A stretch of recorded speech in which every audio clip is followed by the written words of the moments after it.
আমরা নির্বাচনের জন্য প্রস্তুত বলেছেন প্রধান উপদেষ্টা।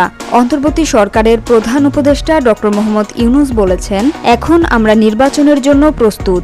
আগামী ফেব্রুয়ারির মাঝামাঝি সময়ে নতুন সরকারের জন্য নির্বাচনের আয়োজন করব।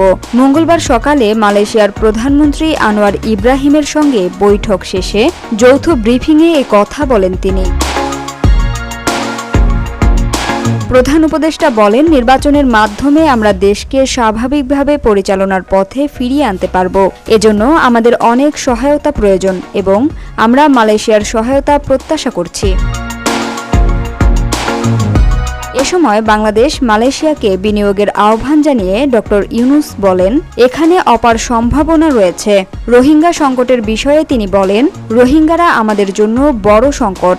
এ সংকট সমাধানে association of south east Asian নেশনসের সাহায্য চাই।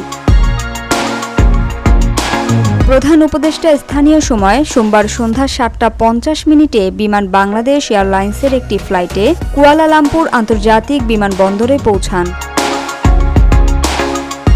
মঙ্গলবার বিকেলে একটি ব্যবসায় ফোরামে অংশ নেবেন ডক্টর ইউনূস।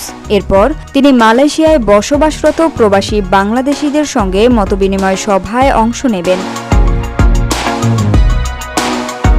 বুধবার ইউনিভার্সিটির কেবাংসান মালয়েশিয়ার আচার্য ও নেগেরি সেমবিলান রাজা তুয়াংকু মুহুরিজ ইবনি আল মারহুম তুয়াংকু মুনাওয়ের সঙ্গে সৌজন্য সাক্ষাৎ করবেন মোহাম্মদ ইউনূস।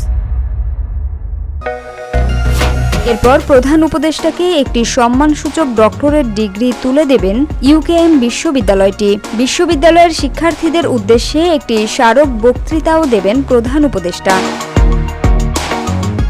Samia Sultana, GBC television.